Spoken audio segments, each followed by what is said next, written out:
మరి నేను అనుకున్నాను ఇప్పుడు వచ్చేటప్పుడు మామూలు రోజుల్లో కూడా ఎండ వస్తుంది కదా, ఇప్పుడు ఎందుకు అంత విపరీతంగా వస్తుంది, సూర్యుడు ఏమైనా కిందకు వచ్చాడా అనిపించింది నాకు. దేవునికి స్తోత్రం కలుగును కాక.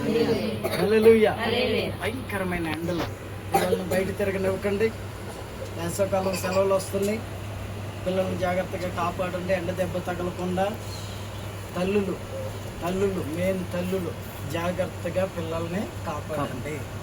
ఎందుకంటే బయటికి వెళ్తే ఎండ తగులుతుంది అని వాళ్ళకి తెలియదు, బయటికి వెళ్తే పడిపోతే దెబ్బలు తగులుతాయి అని వాళ్ళకి తెలియదు. కనుక మీరు జాగ్రత్తగా వారిని కాపాడే బాధ్యత మీదే. పెద్ద పిల్లలకు కూడా చెప్పండి, అరే బిడ్డ బయటకు వెళ్తున్నావా, వాటర్ బాటిల్ తీసుకెళ్ళరా చేతితో. ఫోన్ పట్టుకెళ్ళకపోవడం, ఫోన్ అన్న మర్చిపోకుండా పట్టుకెళ్తారు కానీ వాటర్ బాటిల్ పట్టుకెళ్ళంటారంటే వీళ్ళకి ఒళ్ళు ఉండదు. బయట ఎండ దెబ్బ భయంకరంగా తగులుతుంది, డిహైడ్రేషన్ అయిపోతారు బాడీ. కనుక జాగ్రత్త. వీలైతే మీకు దయ ఉంటే అన్ని పాత గిన్నెలు ఉంటాయి కదా ఇంట్లో, ఆ పాత గిన్నెల్లో కొన్ని నీళ్ళు పోసి బయట పెడితే కుక్కలు ఆ పిచ్చుకలు ఏమో తాగుతూ ఉంటాయి నీళ్ళు. దేవునికి స్తోత్రం కలుగును కాక. హల్లెలూయా. ఇంతకు ముందు రోజుల్లో పిచ్చుకలు తిరుగుతూ ఉండేవి, పిట్టలు తిరుగుతూ ఉండేవి. ఇప్పుడు ఈ రేడియేషన్ వల్ల, మొబైల్ రేడియేషన్ వల్ల, టవర్స్ వల్ల, ఇంటర్నెట్ వల్ల ఇవి తక్కువైపోయినాయి. ఏదేమైనా కాలానికి అంతము వచ్చేసింది కనుక అన్నీ తక్కువైపోతున్నాయి కదా. మంచి కూరగాయలు తక్కువైపోయినాయి, మంచి ఫుడ్ తక్కువైపోయింది, మంచి జంతువుల్లో కూడా సరైన ఆరోగ్యము ఉండలేదు, మనుషుల్లోనూ ఆరోగ్యము ఉండలేదు. కనుక ఈయనంతటికి కారణము కాలం అంతమైపోయే రోజులు దగ్గర పడినాయి. కనుక మారు మనసు పొందండి, సువార్త నమ్మండి, పాప క్షమాపణ నిమిత్తం బాప్తిసం తీసుకోండి, క్రీస్తుని అంగీకరించండి, పరలోక రాజ్యము సమీపిస్తుంది. ఎందుకంటే ఎక్కువగా మేము చెప్పలేము. కనుక మీకు ఆశీర్వాదాలు ఎప్పుడూ వస్తూనే ఉన్నాయి. ఆశీర్వదింపబడిన వారు అందరూ కూడా ఏం చేస్తున్నారంటే దేవుణ్ణి మర్చిపోతున్నారు కదా. నేను అనుకుంటాను, రాత్రి ఒక సహోదరుడితో మాట్లాడుతూ కూడా నేను అన్నాను, అయ్యా నేను ఎప్పటికప్పుడే దేవుడు నన్ను ఆశీర్వదిస్తూ ఉన్నాడు,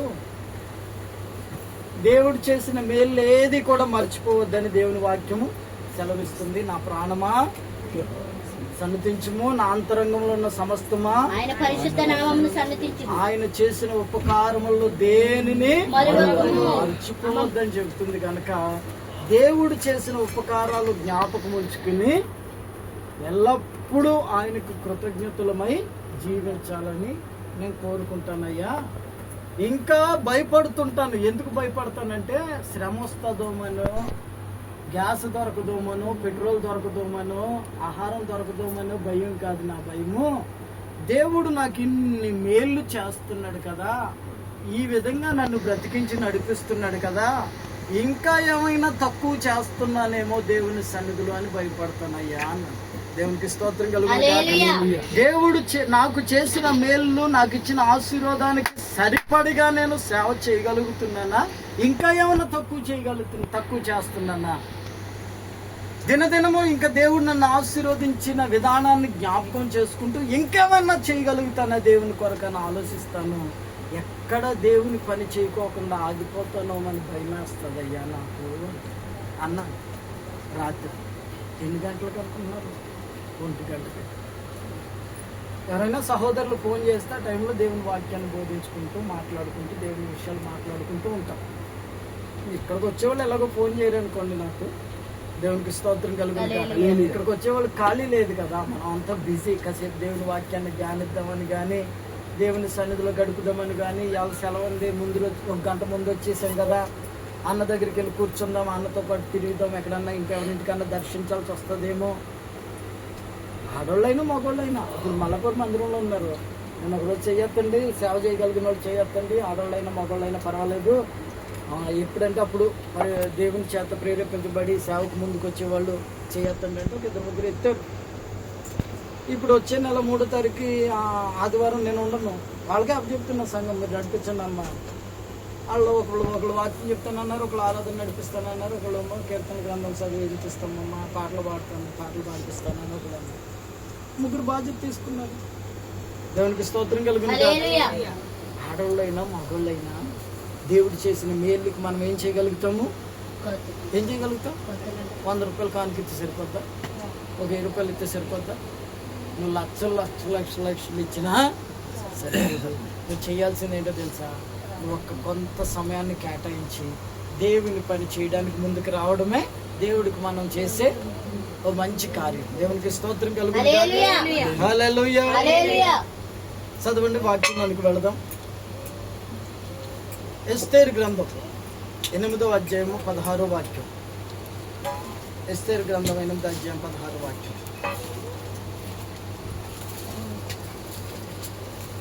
చూసారా? మరియు యూదులకు క్షేమమును ఆనందమును సంతృష్టియు ఘనతయు కలిగెను. రాజు చేసిన చాలు. యూదులకు ఏం కలిగిందంట? క్షేమం కలిగిందంట, ఆనందం కలిగిందంట, సంతృష్టి కలిగిందంట, ఘనత కలిగింది. ఇందులో ఏమన్నా బియ్యం ఉన్నాయా? రైస్ ఉన్నాయా? డబ్బు ఉందా? బంగారం ఉందా? వెండి ఉందా? ఈ లోక సంబంధమైన ఏది లేదు అక్కడ. యూదులకు కలిగింది ఏం కలిగింది? ఆనందం కలిగింది, క్షేమం కలిగింది, సంతృష్టి కలిగింది, అంటే తృప్తి కలిగింది. వాళ్ళ ఆత్మలకు ఘనత కలిగింది. అబ్బా, ఈ సంపాదించుకోవడానికి మనిషి ప్రయత్నం చేయాలి, కానీ ఈ లోక సంబంధమైన సంపాదించుకోవడానికి ప్రయత్నం చేస్తే ఊర్లలో పడతారు, ఉచ్చుల్లో పడతారు, అనవసరంగా లేనిపోయిన నిందలు, అవమానాలు, గొడవలు తెచ్చిపెట్టుకుంటారు. దేవునికి స్తోత్రం కలుగును కాదు. మనుషులు ఇగోకి పోకూడదు, కోపానికి పోకూడదు. మీ కోపమే మీకు శత్రువుగా మార్చబడుతుంది. నిన్న మొన్న కథ చూశాను, కథ విన్నాను. ఆ కథలో ఏముందంటే ఒక పిల్లి వెళ్ళి ఒక చెరువు అంచునున్న చేపను పట్టుకుంటే అదే చేపని వెనక నుంచి కప్పొచ్చి ఆ చేప తోకట్టుకుని లాగింది. పిల్లికి బాగా కోపం వచ్చి ఆ చేపను గట్టిగా పట్టుకుని గుంజుకుంటే ఆ చేప వచ్చి పిల్లి దగ్గర పట్టింది. అంతటితో తృప్తి పడాలా? అక్కడక్కడే తిరుగుతుంటే ఈ కప్ప ఎగిరి పిల్లి తోక పట్టుకుంది. పిల్లికి ఇంకా మహా కోపం వచ్చేసి ఆ కప్పనే ఒక తొక్కింది పిల్లి. ఆ కప్పకున్న ఆ ఇసుక గ్రంథులన్నీ సిదిగి ఒక్కసారిగా ఆ లిక్విడ్ అంతా పిల్లి కళ్ళల్లోకి, నోట్లోకి వెళ్ళిపోయింది. దాంతో ఒక 10 సెకండ్లో పిల్లికి విషం ఎక్కడం మొదలుపెట్టింది. కళ్ళు కనపడతలేదు. అక్కడే దొల్లుకుంటా పడి లేసి మొత్తం మీద చెరువులో పడిపోయింది పిల్లి. చెరువులో పడిపోయి ఇంకా లెగలేని పరిస్థితుల్లో అలా మునిగిపోయి దయనీయంగా చనిపోయింది. పిల్లి చచ్చిపోయింది. మరి ఇప్పుడు పిల్లిని చంపింది నీళ్లు చంపినయ్యా? చెరువులో పడడం వల్ల చచ్చిపోయిందా పిల్లి? దాని కోపమే దాన్ని చంపేసి ఆ చేప దొరికింది, వెళ్ళిపోవాలి కదా. అంతటితో చెల్లుకోకుండా దానికి ఉన్న కోపం అంతా కప్ప మీద చూపించింది. ఈ లోకంలో ప్రజలు కొన్నిసార్లు నిన్ను రెట్టిస్తూ ఉంటారు, రెచ్చగొడతా ఉంటారు. వాళ్ళేదో యథార్థవంతులని నిరూపించుకోవడానికి కాదు, వాళ్ళేదో మంచి వాళ్ళని నిరూపించుకోవడానికి కాదు, వాళ్ళేదో నీ మీద గెలవడానికి కూడా కాదు, కావాలని కేవలం నీ కోపాన్ని రెచ్చగొడతా ఉంటారు. నీలో ఉన్న కోపాన్ని వాళ్ళు రెచ్చగొడుతుంటారు. అందుకని ఎవరి మాటలు అంటే వాళ్ళ మాటలు వినకూడదు. వాళ్ళ మాటలు విని వీళ్ళ మాటలు విని ఇంట్లో వాళ్ళని చందనాడుకోకూడదు. వాళ్ళ మాటలు వీళ్ళ మాటలు విని సంఘాన్ని చందనాడుకోకూడదు. వాళ్ళ మాటలు వీళ్ళ మాటలు విని కుటుంబాన్ని పారదోలుకోకూడదు. ఎందుకంటే నీ బంధువులే కానీ స్నేహితులే కానీ కావాలని నేను రెచ్చగొడుతుంటారు. కంగారు పడకూడదు, కోపపడడం వల్ల ఏమవుతుంది?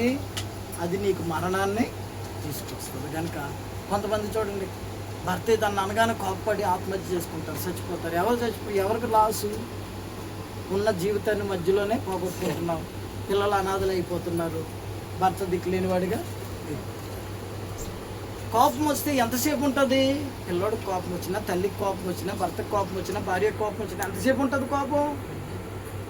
కనుక ఆ కోపాన్ని అంతటిని నువ్వు ఆపుకోగలిగితే అప్పుడే నువ్వు విజయాన్ని సాధించినట్లు. దేవునికి స్తోత్రం కలుగును గాక.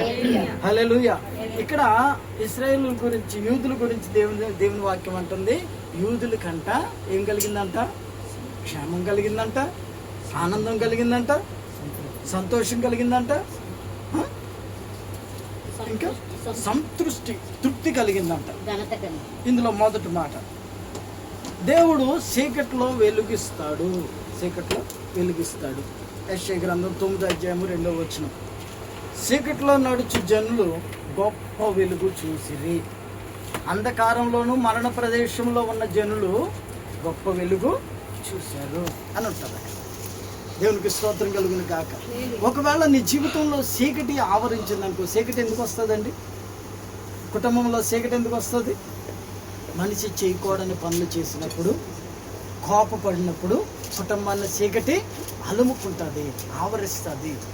ఎప్పుడైతే మనిషి నిదానంగా ఉండి ఆలోచిస్తాడో, ఆలోచింపు చేస్తాడో, వాళ్ళు జీవితంలో ఎక్కడ తొట్టిల్లో పోకుండా, వారి కుటుంబంలో చీకటి ఆవరించుకోకుండా ఉంటారు. ఒకవేళ నీ కుటుంబంలో చీకటి ఉంటే, చీకటి అంటే ఏమనుకుంటున్నారు మీరు? చీకటి అంటే ఏమనుకుంటున్నారు? రాత్రిపూట వస్తుందే కరెంటు పోయినప్పుడు. ఆ చీకటి కాదు. చీకటి అంటే ఏంటి? చీకటి అంటే నేను ఇక్కడ రాసుకున్నా, చీకటి అంటే సమస్యలు, బాధలు, నిందలు, నిరాశ, దుఃఖము, నిస్పృహలు, ఇలాంటి విషయాల్లో నువ్వు ఉంటే, ఒకవేళ రోగమే నిన్ను వెంటాడుతూ ఉంటే, మందులేని రోగమే నిన్ను వెంటాడుతూ ఉంటే, మహిమ కలిగిన దేవుడు ఆ వెంటాడే రోగాన్ని నుంచి నిన్ను విడిపించి, ఆ చీకటిలో నుంచి నిన్ను విడిపించి ఆశ్చర్యకరమైన వెలుగులోనికి ఆయన నడిపిస్తాడు. దేవునికి స్తోత్రం కలుగును గాక. ఇంకా చదివితే అదే మాటలో 4వ అధ్యాయం, మత్తయి సువార్త 4వ అధ్యాయము 15వ వాక్యం 16వ వాక్యంలో ఉంటది. అక్కడ కూడా చీకట్లో ఉన్న ప్రజలు గొప్ప వెలుగుని చూశారు. ఈ వెలుగును చూడడానికి కారణం ఏంటంటే, దేవాతి దేవుడైన యేసుక్రీస్తు పరలోకాన్ని విడిచిపెట్టి భూలోకానికి వచ్చి సర్వమానవాళ్ళ జీవితాల్లో వెలుగులు నింపాడు. సర్వమానవాళ్ళ జీవితాల్లో వెలుగులు నింపాడు. ఒకవేళ నీ జీవితంలో ఇంకా చీకట్లోనే జీవిస్తున్నావైతే, నా దేవుడు అంటాడు, నీకు వెలుగు కలుగుతుంది, వెలుగు కలుగుతుంది. రెండో మాట, నీతిమంతులకు చీకట్లో వెలుగు ఉదయిస్తుంది, యథార్థవంతులకు చీకట్లో వెలుగు పడుతుంది. కీర్తనల గ్రంథం 112 అధ్యాయము 4వ వచనం. యథార్థవంతులకు వెలుగు పుట్టును. దేవునికి స్తోత్రం కలుగును గాక. యథార్థవంతులకు వెలుగు పుడుతుందంట.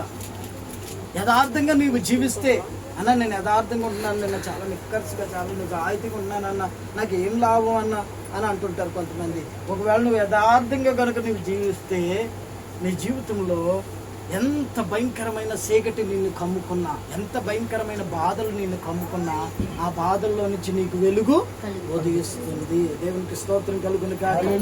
కష్టాలు వచ్చినా దేవుని భయముతో జీవించే వారికి వారి ఆశ నెరవేరుతుంది, వారికి దుఃఖము సంతోషంగా మార్చబడుతుంది. దేవునికి స్తోత్రం కలుగును గాక. హల్లెలూయా. మూడో మాట, కీర్తనల గ్రంథం 30వ అధ్యాయం 5వ వచనం. దేవుడు దుఃఖాన్ని ఆనందంగా మారుస్తాడు. దేవుడు దుఃఖాన్ని ఆనందంగా మారుస్తాడు. త్వరగా చెప్తున్నా, 2 గంటల లోపే ముగించేద్దాం ఆరాధన. 30వ అధ్యాయం 5వ వచనం. ఆయన కోపము నిమిషం మాత్రం ఉండును, ఆయన దయ ఆయుష్కాలమంతయు నిలుచును. సాయంకాలమున ఏడుపు వచ్చి రాత్రి అంతా ఉండినను ఉదయమున సంతోషము కలుగును. దేవునికి స్తోత్రం కలుగును గాక. ఒకవేళ సాయంకాలం ఏడుపు వచ్చి రాత్రి అంతా నీ కుటుంబంలో ఉన్నా, నీ కుటుంబంలో రాత్రి అంతా దుఃఖమన్నా, ఒక్కొక్కసారి కొంతమంది చెప్తుంటారు, రాత్రి అంతా ఏడిపోయానన్నా, దుఃఖమేనన్నా, బాధలు తట్టుకోలేకపోయానన్నా, గుండెలో నొప్పి వచ్చేసిందన్నా, నడుము నొప్పి వచ్చేసిందన్నా, రాత్రి అంతా చాలా ఇబ్బంది పడిపోయానన్నా, కానీ ఉదయానికల్లా లేచి పనికి వెళ్ళిపోయానన్నా. దేవునికి స్తోత్రం కలుగును. హల్లెలూయా. ఉదయానికల్లా లేచి ఎలాగా ఏం ఆ బాధలో, ఆ కన్నీటిలో ఏం చేసిందో తెలుసా? దేవా స్వస్థపరిచిన యేసయ్యా స్వస్థపరచు నాయన. దేవా కనికరి ఆ దుఃఖము ఆ నిట్టూర్పు అంతా యేసు నామములో తీసివేసి సంతోషాన్ని ఇచ్చేసాడు దేవుడు తెల్లారిపాటికి. దేవునికి స్తోత్రం కలుగును గాక. హల్లెలూయా. ఇలా చెప్తే నువ్వు ట్రోలింగ్ చేస్తారు. దేవుడు సంతోషాన్ని ఇచ్చేస్తాడు అంటే తెల్లారిపాటికి. దేవునికి స్తోత్రం ఇస్తాడు. నమ్మితే దేవుని మహిమను నిలబడరా, మంచిగా నిలబడరా. నమ్మితే దేవుని మహిమను, ఎన్ని కష్టాలు వచ్చినా నిలబడాలగా, ఎన్ని శ్రమలు వచ్చినా అలాగే నిలబడు. దేవుని మహిమను నీవు చూస్తావు. మంచి పేరు ఘనత నీకు వస్తుంది. ఇక నేను రాసుకున్న మాట, మీ ఏడుపు శాశ్వతం కాదు. ఏంటిదంట? ఏడుపు, ఇప్పుడు ఏడుస్తున్న ఏడుపు, ఇప్పుడు మీరు పడుతున్న బాధ శాశ్వతం కాదు. అది మీ బాధ తాత్కాలికంగానే ఉంటుంది. కానీ రాత్రి అంతా నువ్వు ఏడుస్తూ ఉన్నా తర్వాత ఉదయం వస్తుంది కదా. ప్రతి రాత్రికి ఒక ఉదయం ఉంటుంది కదా, ఉంటుందా? అలాగే నీ ప్రతి కష్టానికి, నీ ప్రతి శ్రమకి ఒక ఉదయం అనేది, ఒక ముగింపు అనేది ఉంటుంది. ఆ తర్వాత నీకు రాబోయేది శ్రమ, దుఃఖము అన్ని తొలగిన తర్వాత రాబోయేది ఏంటో తెలుసా? ఆనందం వస్తుంది, సంతోషం వస్తుంది. దేవునికి స్తోత్రం కలుగును గాక. మబ్బు కమ్ముకుంది, ఉరుములు మెరుపులు, ఉరుములు మెరుపులు, మబ్బు నల్లగా మబ్బు పట్టేసింది, గట్టిగా వర్షం కొట్టేసింది. ఆ తర్వాత ఏమవుతుందండి? ఆ తర్వాత ఏమవుతుంది? వెంటనే ఆ మబ్బు అంతా పక్కకి వెళ్ళిపోతుంది, చక్కని వాతావరణం వచ్చేస్తుంది, అందరు బయట తిరుగుతారు. దేవునికి స్తోత్రం కలుగును గాక. అలాగే నీకు వస్తున్న కష్టాలు, నీకు వస్తున్న శ్రమలో మబ్బు లాంటిది. రాత్రి ఒక ఆయన చెప్తుంటే విన్నా, ఆ మబ్బులు అంటే అలా వెళుతూ ఉన్నప్పుడు అన్ని పోగెడితే, అక్కడ ఒకటి పోగెడితే మీరు అప్పుడప్పుడు ఆకాశంలో చూస్తే, ఒకటి ఆకాశంలో చూసి అన్నాడంట, అరే ఆకాశంలో చూడు ఒకసారి అన్న. చూస్తే ఏం కనపడుతుందిరా అంటే, చూడు చూడు చూడు గుర్రంలాగా కనపడుతుంది, అది మేఘం అన్నాడు. ఈ పక్కోడు చూసి అది గుర్రంలాగా ఉంది అని ఊహించుకునే లోపు అది కోతిలాగా మారింది. మేఘం కదులుతుంటది కదా, కోతిలాగా మారింది. ఆడన్నాడంట, అరే అది కోతిలాగా కనపడుతుందిరా, చక్కగా కోతి రూపం వచ్చిందిరా దానికి అని దండం పెట్టుకుంటున్నాడంటే.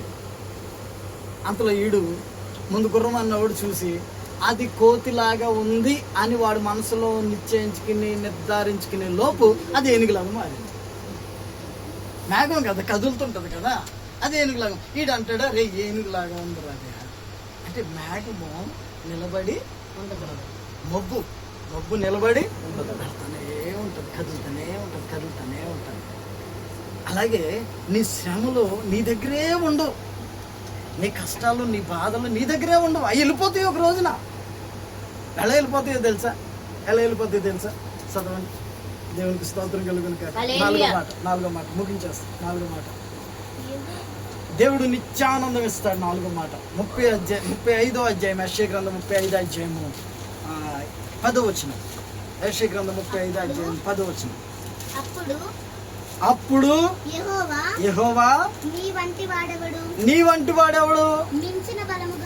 మించిన బలము గలవారే చేతి నుండి దీనులను దోచుకుని వారి చేతి నుండి దీనులను దరిద్రులను విడిపించువాడగు నీవేనని నా ఎముకలన్నీ చెప్పుకొనును. యెషయా గ్రంథము 35వ అధ్యాయము 10వ వచనము. యెహోవా విమోచించిన వారు పాటలు పాడుతూ తిరిగి సియోనుకి వస్తారు. వారి తలల మీద నిత్య ఆనందం ఉంటుంది. వారు ఆనంద సంతోషములు గలవారై వచ్చెదరు. దుఃఖమును నిట్టూర్పును ఎగిరిపోవును. దేవునికి స్తోత్రం కలుగును గాక. నువ్వు ఒక్కొక్కసారి చర్చి మానేస్తావు కదా, సంఘం మానేస్తావు కదా. అంటే అక్కడ చెప్పిన మాట ఏంటంటే, తిరిగి వాళ్ళు యెహోవా విమోచించిన వాళ్ళంటే కొంతమంది చర్చి మానేసినా చర్చికి మరలా తిరిగి రాలేరు. ఎందుకంటే వారిని దేవుడు కనికరించట్లేదు, దేవుడు విమోచించట్లేదు అని అర్థం. కనుక దేవుడు విమోచించిన వాళ్ళు, కనికరించిన వాళ్ళు ఏం చేస్తారంట, తిరిగి మరలా బైబిల్ సంఖ్యలో పెట్టుకుని దేవుని సన్నిధికి వస్తారంట, అంటే సియోనికి వస్తారంట. వచ్చిన వాళ్ళ తల్ల మీద ఏముంటుందో తెలుసా? దుఃఖం ఉండదు. వచ్చిన వాళ్ళ తల్ల మీద ఏముంటుందో తెలుసా? దరిద్రం ఉండదు. వచ్చిన వాళ్ళ తల్ల మీద ఏముంటుందో తెలుసా? శ్రమ ఉండదు. వాళ్ళ తలల మీద నిత్య ఆనందం ఉంటుందంట. నిత్యము నిలిచి ఆనందం ఉంటుందంట. వాళ్ళంతా ఇంకా చదవండి, నిత్యానందం ఉండును. వారు ఆనంద సంతోషములు కలిసి పాట పాడుతూ ఉంటారంట. దుఃఖమును నిట్టూర్పును ఎగిరిపోతాయి. దుఃఖము నిట్టూర్పు ఎగిరిపోతాయి. చెప్తాను, మీ శ్రమలు, దుఃఖము, నిట్టూర్పు, కష్టాలు, బాధలు అన్నీ వెళ్ళిపోతాయి అన్నాను అనుకోండి. వెళ్ళేటప్పుడు అక్కడ దాకా కనపడితే కనుక టాటా చెప్పవచ్చు. మీరు వెళ్ళేటప్పుడు మేము కనుక అది అక్కడ ఆ మూలకు వచ్చి టర్నింగ్లో నిలబడ్డామంటే అమ్మమ్మ అప్పుడప్పుడు అమ్మమ్మ కూర్చుంటుంటుంది. ఆడ కనుక నిలబడ్డామంటే మీరు ఆటో ఎక్కేదాకా కనపడతారు. ఓపొచ్చు, చెయ్యి ఓపొచ్చు కదా. అంటే వెళుతున్నాయి అంటే ఏం చేయొచ్చు, కనపడుతుంది. అక్కడ దాకా వెళ్ళేదాకా కనపడుతుంది. కానీ దేవుడు ఏమన్నాడు తెలుసు, ఇక్కడ రెప్పపాటు ఎగిరిపోతాయి. ఎగిరిపోతాయి అంతే. మీ దుఃఖము, నిట్టూర్పు, ఇప్పుడు పడుతున్నారా శ్రమ, ఇప్పుడు పడుతున్నారా కష్టం, ఇప్పుడు ఏడుస్తున్నారా, ఏడుపు, నిట్టూర్పు, శ్రమ, దుఃఖం ఎగిరిపోతేస్తున్నాను. ప్రతి దరిద్రము తొలగిపోయే రోజులు రాబోతుంది. అంతే.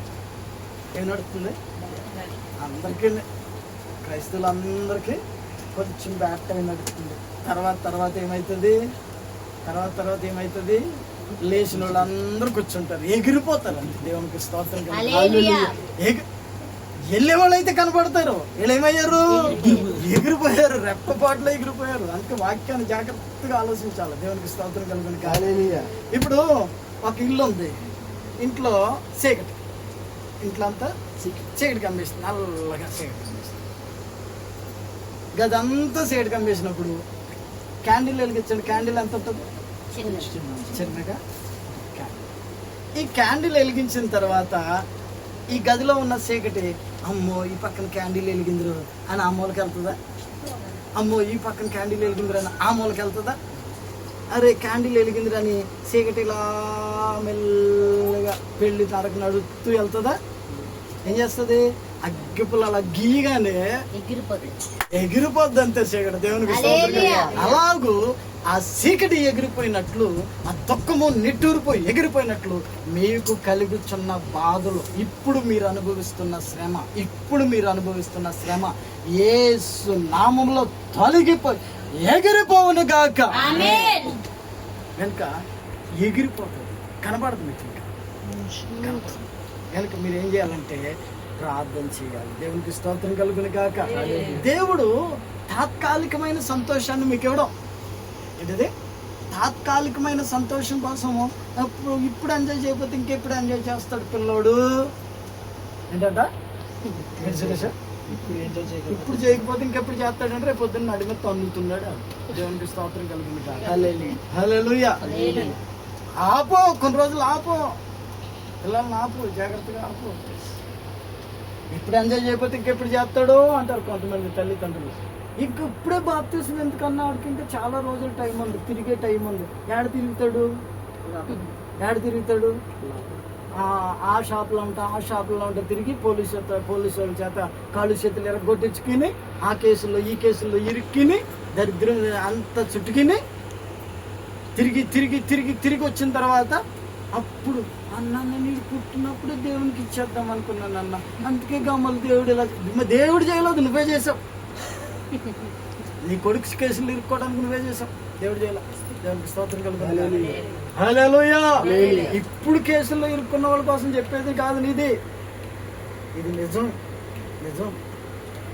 తల్లిగా తండ్రి, ఏయ్ మందిరం ఉన్నాడు ఏంద్రా, నువ్వు సంపాదించే సంపాదన, నువ్వు చేసే పనులు ఏంట్రా అనుకున్నాను. నడు మందిరానికంటే పిల్లలు వచ్చి కూర్చోండి.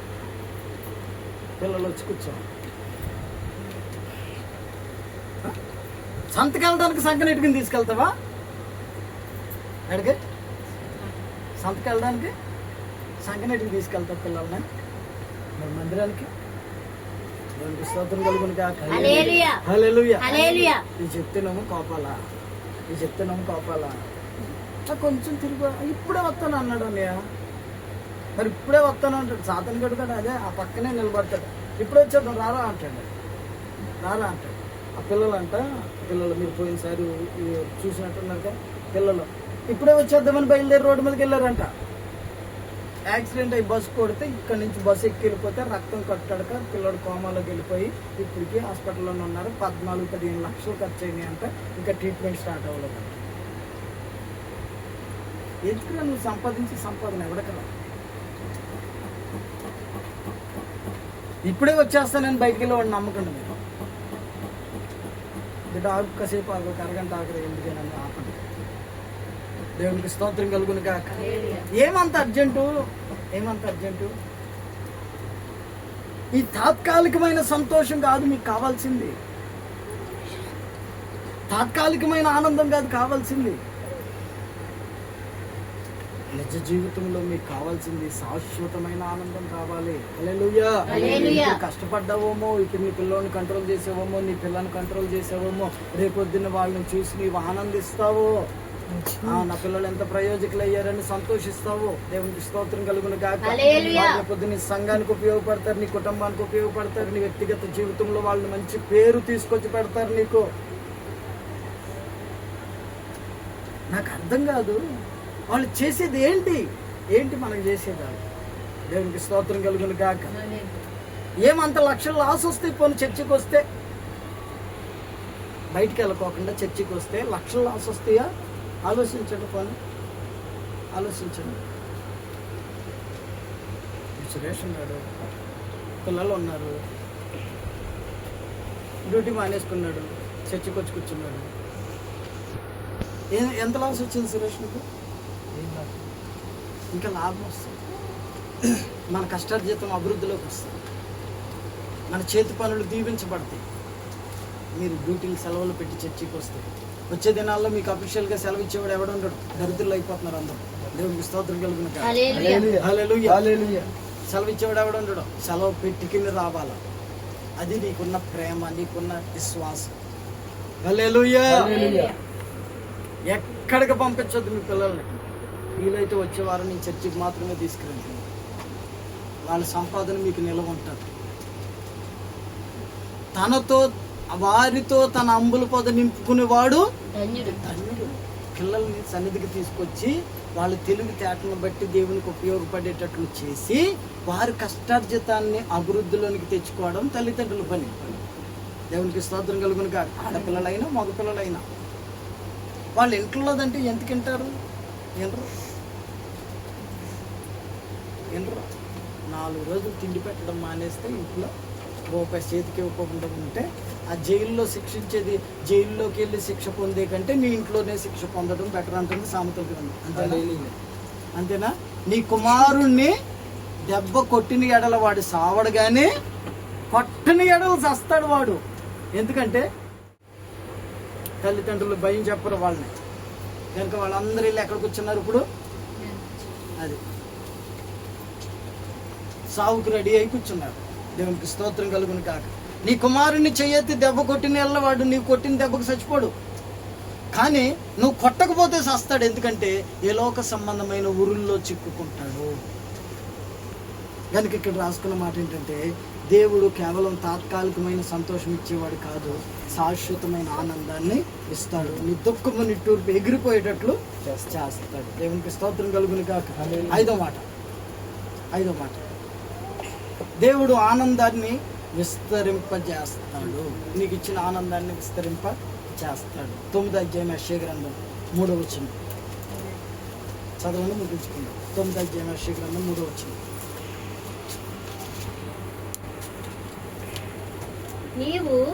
నీవు జనమును విస్తరింపజేయుచున్నావు, వారి సంతోషమును వృద్ధిపరచుచున్నావు. పాతకాలమున మనుషులు సంతోషించినట్లు, దోపుడు సొమ్ము పంచుకుని వారు సంతోషించినట్లు వారు నీ సన్నిధిని సంతోషించెదరు. దేవునికి స్తోత్రం కలుగును కాక. మనుషులను నీవు విస్తరింపచేస్తున్నావు. ఏం చేస్తున్నావు? ఇప్పుడు మనుషులు విస్తరించినప్పుడు సంతోషం, సంఘం విస్తరించినప్పుడు సంతోషం. చర్చిలు కట్టాలంటే నేను కట్టొచ్చు, సంఘాలు కట్టాలంటే ఎన్నైనా కట్టొచ్చు, కానీ విస్తరించినప్పుడే సంతోషం. మరి మీరు అందరూ ఏం చేస్తారంటే సంవత్సరం అంతా రాజాన్ని కావాలి ప్రార్థన చేయడానికి, సంవత్సరం అంతా ఏ బాధ ఉన్నా ఏ కష్టమున్నా రాజాన్ని ఇంటికి రావాలి ఫోన్ చేస్తే, అన్నీ బాగానే ఉంటాయి. పండుగ వచ్చేటప్పటికి మాత్రం రాజాన్ని ఉసూరు అనిపించేసి ఎవరు తినని వాళ్ళు వెళ్ళిపోతారు, ఎవరు ఆశలకు వాళ్ళు, ఎవరు ఊర్లకు వాళ్ళు వెళ్ళిపోతారు. మరి ఎప్పుడు సంతోషం మాకు? సంవత్సరం అంతా నోమం మీ బాధల్లో ఉన్నప్పుడు అరే పలానా వాళ్ళు బాధలో ఉన్నారని ఎడుతో ప్రార్థన చేస్తాం, పలానా వాళ్ళు కష్టంలో ఉన్నారని ఎడుతో పరిగెట్టుకొస్తాం అర్ధరాత్రి అయినా. కానీ పండగ రోజు మేము సంతోషంగా ఉండడానికి లేకుండా అందరూ అక్కడికి మీరు సంతోషించుకోవడానికి తాత్కాలికమైన సంతోషాన్ని ఎత్తుక్కుంటూ వెళ్ళిపోతారు. అదేనా మీరు సంఘానికి ఇచ్చే విలువ? అదేనా మీరు సంఘానికి ఇచ్చే కట్టుబాట్లు? దేవునికి స్తోత్రం. విస్తరించాలి, సంఘం విస్తరించాలి, కుటుంబం విస్తరించాలి, పిల్లలు విస్తరించాలి. దేవునికి స్తోత్రం కలుగును గాక. నీ పిల్లల్ని జాగ్రత్త కట్టుబాటులో పెంచి విస్తరింప చేయి. నీ పిల్లలు మీ యవనస్తులందరూ వచ్చి కూర్చుంటే ఎలా ఉండేదండి సంఘం? ఒకసారి ఆలోచించుకోండి. మీ కుటుంబాల్లో ఉన్న యవనస్తులు వచ్చి కూర్చుంటే సంఘంలో ఇవాళ ఆదివారం కదా, ఏమంత బయట పాట ఆడుతున్నారు వాళ్ళు కనుక వచ్చి కూర్చుంటే సంఘంలో ఎలా ఉండేది? ఇప్పుడు చర్చికి వచ్చే వాళ్ళందరూ ఇంచుమించు సగం మంది పైనే రాలేదు. వాళ్ళందరూ సెలవులు పెట్టుకుని కరెక్ట్గా మందిరానికి వెళ్ళాలి. అలా ఆదివారము మేము క్రైస్తవుల పుట్టక పుట్టాము అన్న విశ్వాసం, ముఖ్యత, జ్ఞానం ఉంటే సంఘం ఎలా ఉండేది ఈ రోజున? అంటే వాళ్ళకి ఇప్పుడు ఏం లేదు, ఇంకిత జ్ఞానం, కనీస జ్ఞానము లేదు. జ్ఞానం లేక కాదు, ఎక్కువైంది. ఏంటది? తిండి ఎక్కువైంది. తిండి కరువు లేదు కదా మనుషులకి, డబ్బు కరువు లేదు కదా మనుషులకి, అందుకే దేవుడు అవసరం లేదు. దేవునికి స్తోత్రం కలుగును కాక. నీ ఇష్టానుసారంగా నువ్వు తిరుగుతావు. ఆదివారం వచ్చేటప్పటికే పెత్తనాలు పెట్టుకుంటావు, ఆదివారం వచ్చేటప్పటికే తిరుగుతావు. తిరిగి ఎన్ని రోజులు తిరుగుతావు అనిపిస్తుంది నాకు. దేవునికి స్తోత్రం కలుగును కాక. హల్లెలూయా. 1 గంట 2 గంటలు చర్చికి వచ్చిన తర్వాత వెళ్ళలేవా నీ పనుల మీద బయటికి? ప్రార్థన ఆరాధన చూసుకున్న తర్వాత బయలుదేరి వెళ్ళలేవా బయటికి? కరెక్ట్ ప్రార్థన ఉన్న టైంలోనే నీకు బంధువులు వస్తారా? ప్రార్థన ఉన్న టైంలోనే తిరుగుతావా? ప్రార్థన ఉన్న టైంలోనే షికార్లకు వెళ్తావా? ఆదివారం వచ్చేటప్పటికే నీకు పార్కులో ఉంటే తిరగాల, ఆదివారం వచ్చేటప్పటికే బయట తిరగాల. ఏమంత లేజినెస్ నీ బ్రతుకులో. మరి అందుకే చీకటి ఆవరిస్తుంది, చీకటి కమ్ముకుంటుంది, వాన మబ్బులు కమ్ముకున్నట్టు కమ్ముకుంటుంది జీవితంలో, శ్రమలో. అయినా సరే నీకు తెలివి లేకుండా పోతుంది. కొంచెం అన్న యోచించట్లేదు నా ప్రజలు. ఇశ్రాయేలు నా ప్రజలకు తెలివి లేదు, యోచన లేదు. ఎద్దు తన కామందు నెరుగును, గాడిద తన సొంత వాడిని దొడ్డి తెలుసుకును. దేవుని వాక్యం అలా మాట్లాడుతుంటే మనము మన ఇష్టానుసారంగా చేస్తున్నాం. ఇక దేవుడు అంటాడు సంతోషిస్తారు. ఎలా సంతోషిస్తారు? ఎప్పుడు సంతోషిస్తారంటే మీ చీకటి తొలగిపోయినప్పుడు, మీ బాధలు తొలగిపోయినప్పుడు మీరు సంతోషిస్తారు. అవి తొలగాలి అంటే దేవుని మందిరంలోనికి రావాలి. ఎలా సంతోషిస్తారంట? దోపుడు సొమ్ము పంచుకునే వాళ్ళు సంతోషించినట్లు. ఇప్పుడు అని చూసారా? అంటే మేము ఎప్పుడు వెళ్ళలేదు అన్న దానితోనే వెళ్తాం. దేవునికి స్తోత్రం కలుగునుక. పాతకాలమున మనుషులు పంటలు కోసుకొచ్చేటప్పుడు సంతోషించినట్లు సంతోషిస్తారంట దేవుని ప్రజలు. ఇప్పుడు దేవుని మాట జాగ్రత్తగా విన్నప్పుడు. దేవునికి స్తోత్రం కలుగును గాక. హల్లెలూయా. నిత్య ఆనందం వాళ్ళ తల మీద ఉంటుంది. నేను ఇక్కడ రాసుకున్న మాట, దేవుడు కేవలం బాధను తీసివేయడమే కాదు, ఆనందాన్ని పెంచుతాడు. రోజు నీ ఆనందం పెరిగేటట్లు చేస్తాడు. ఒక్కరోజు ఆనందం రాగానే సినిమా చుట్టూ తిరిగితే అప్పుడు 2 అంతలు దుఃఖం మీదకి వస్తుంది. ఒకరోజు ఆనందం రాగానే బయలుదేరి పార్క్లో ఉండి తిరిగితే అప్పుడు 7 అంతల దుఃఖం నీ మీదకి వస్తుంది. కనుక ఆనందం విస్తరించేటట్లు ఉంచాలి, సంతోషపడేటట్లు ఉంచాలి. దేవుడు ఆనందాన్ని ఏం చేస్తాడంట? పెంచుతూ ఉంటాడు. నీ బ్రతుకులో పెంచుతూ ఉంటాడు, ఆశీర్వాదాన్ని పెంచుతూ ఉంటాడు. ఆశీర్వాదం పెరిగే కొంది ప్రభువాన్ని సేవ చేయాలి, ప్రభువాన్ని మాట వినాలి, ప్రభువాన్ని దగ్గర లోబడాలి అనే కృతజ్ఞత నీకుంటే నీ ఆశీర్వాదం పెరుగుతూనే ఉంటుంది. దేవునికి స్తోత్రం కలుగుతుంది. ముఖ్యమైన సత్యం, నువ్వు ఆశీర్వదింపబడాలి అంటే మన జీవితంలో చీకటి ఉండొచ్చు, మన జీవితంలో చీకటి వచ్చి ఉండొచ్చు, ఎన్నోసార్లు శ్రమలు వస్తుంటాయి, కష్టాలు వస్తుంటాయి, దుఃఖం వస్తుంటుంది, కన్నీళ్ళు ఉండొచ్చు. కానీ దేవుడు ఏం చేస్తాడో తెలుసా? వెలుగిస్తాడు. ఆయన వెలిగిస్తే ఎలా ఉంటుంది? చీకటి, దుఃఖము, నిట్టూర్పు ఎగిరిపోతుంది. హల్లెలూయా. ఆయన ఆనందాన్ని ఇస్తాడు. ఇంకేమిస్తాడు తెలుసా? సంతృష్టి. దేవుడు మన పరిస్థితిని మార్చి మనకి తృప్తినిస్తాడు. ఆమేన్. ఈ తృప్తి లేక అనేక మంది వస్తున్నారు. తృప్తి లేకే పంచిన ఆస్తి సరిపోక, కట్టుకున్న భర్త సరిపోక, కట్టుకున్న భార్య సరిపోక, తృప్తి లేని జీవితం. ఏ విషయంలోనూ మనిషికి తృప్తి ఉండలేదు. ఏ విషయంలోనూ మనిషికి సంపాదనల విషయంలో తృప్తి లేదు, తిండి విషయంలో తృప్తి లేదు, బంగారం విషయంలో తృప్తి లేదు. ఏ విషయంలోనూ మనిషికి తృప్తి లేదు. ఈ తృప్తి లేని జీవితం అర్ధాకలుగా జీవిస్తున్నాడు వీడు. దేవునికి స్తోత్రం కలుగును కాక. హల్లెలూయా. చిన్న చిన్న చిన్న బాధలు మనం తట్టుకోకపోతే, చిన్న చిన్న మన కష్టాలు తట్టుకోకపోతే, ఇంకా విస్తారమైన దీవెన, విస్తారమైన ఆశీర్వాదాలు మనకి ఎప్పుడు వస్తాయి? హల్లెలూయా. ప్రార్థన చేసుకుందాం. అందరూ ప్రార్థన చేసుకుందాం, ముగించుకుందాం. మీరు ఇప్పుడు చీకట్లో ఉన్నారు.